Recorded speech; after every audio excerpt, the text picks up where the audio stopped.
ভোটের টাইম কখন রয়েছে, কোন কোন ডকুমেন্টস দিয়ে আপনি ভোট দিতে যেতে পারেন, আপনি কি ফোন নিয়ে বুথের ভেতর প্রবেশ করতে পারবেন, লাইনে সর্বশেষ যিনি দাঁড়িয়ে রয়েছেন তিনি কি 6টা বেজে যাওয়ার পরও ভোট দিতে পারবেন। ভোট দিতে যাওয়ার আগে এই বিষয়গুলো অবশ্যই মাথায় রাখবেন।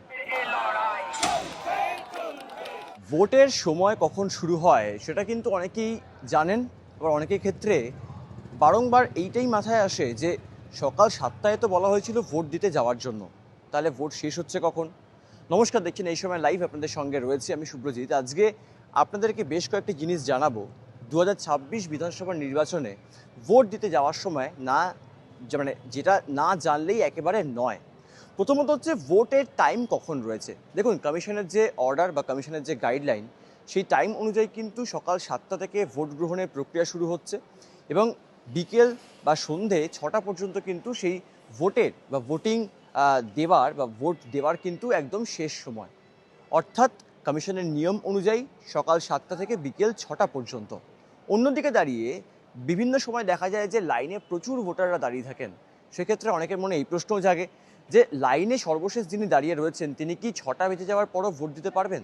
দেখুন, কমিশন যেটা স্পষ্ট জানাচ্ছে, যদি লাইনে ধরে নেওয়া যাক 10 জন দাঁড়িয়ে আছে, সন্ধে 6টা বেজে গেছে, তাহলে কমিশনের তরফে যারা আধিকারিক সেখানে থাকবেন, অর্থাৎ যারা পোলিং অফিসার রয়েছেন, যে প্রিজাইডিং অফিসার থাকছেন, ফার্স্ট পোল অফিসার থাকছেন, সেকেন্ড পোল অফিসার থাকছেন, এছাড়াও যারা যারা থাকবেন সেখানে অর্থাৎ কমিশনের নিযুক্ত আধিকারিকরা, তারা সিদ্ধান্ত নেবেন যে কতজন ভোটার ভোট দিতে পারবেন, অর্থাৎ সন্ধ্যে 6টা বেজে যাওয়ার পরেও।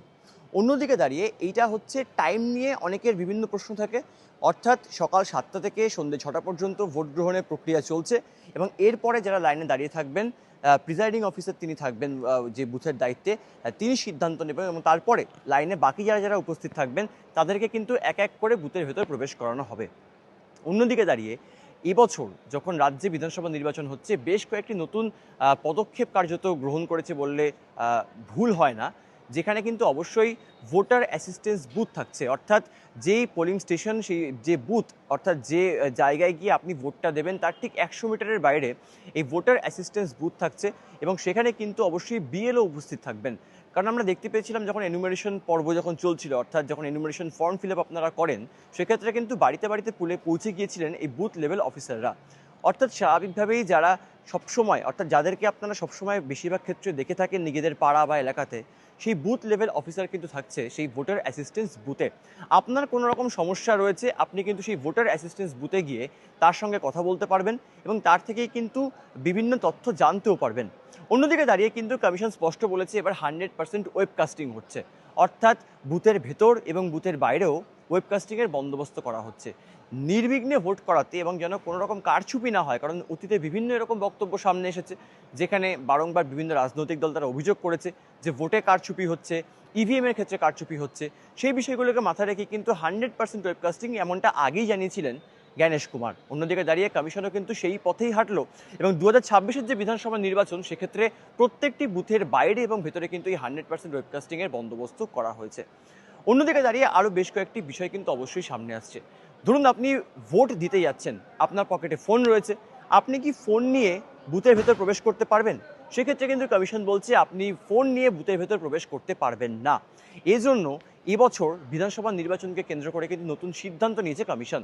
বুথের বাইরে 10টি খোপ রাখা থাকছে, অর্থাৎ যে লাইন করে যারা ভোটার রয়েছেন, যারা যখন বুথের ভেতর প্রবেশ করবে, সেক্ষেত্রে বিএলও স্বাক্ষরিত একটি কাগজে, যেহেতু কমিশন বলে দিচ্ছে বেশ কয়েকজন স্বেচ্ছাসেবক যারা বুথের বাইরে থাকবেন, যারা সহায়তা করবেন ভোটারদেরকে, বিএলও স্বাক্ষর করার পর সেই সমস্ত যারা স্বেচ্ছাসেবক বা ভলান্টিয়ার রয়েছে, তারা সেই বাক্সের মধ্যে টোকেনের বাবদ কিন্তু, অর্থাৎ তারা টোকেন দেবেন ভোটারকে এবং ভোটার তার ফোনটা সেই বক্সের মধ্যে রাখবেন এবং ভোট দিয়ে বেরিয়ে আসার পর সেই বক্স থেকে সেই সংশ্লিষ্ট ভোটার টোকেন দেওয়ার পর আবার সেই ভলেন্টিয়ার থেকে কিন্তু ফোন নিয়ে চলে যেতে পারবেন। অন্যদিকে দাঁড়িয়ে আরেকটি গুরুত্বপূর্ণ বিষয়, যে এই যে ফোনের জন্য স্পেশাল বক্স করা হয়েছে, সেক্ষেত্রে দাঁড়িয়ে যারা পোলিং এজেন্ট বা পোলিং অফিসার বা যারা যারা ভোটের সঙ্গে যুক্ত, তারাও কি ফোন রাখতে পারবেন? সেক্ষেত্রে কিন্তু কমিশন বলছে একদমই না। যারা শুধুমাত্র ভোটার রয়েছেন তারাই সেখানে ফোন রাখতে পারবেন এবং ফোন নিয়ে কিন্তু ভেতরে প্রবেশ করা যাবে না। যদি কোনো ভোটার ফোন রাখার পর যদি ফোন আবারও বাইরে এসে নিতে ভুলে যান, তাহলে সংশ্লিষ্ট সেই ভোটার কিন্তু তার যে এরিয়ার যে বিএলও রয়েছে তার থেকে পরবর্তীতে সেই ফোন পেতে পারেন।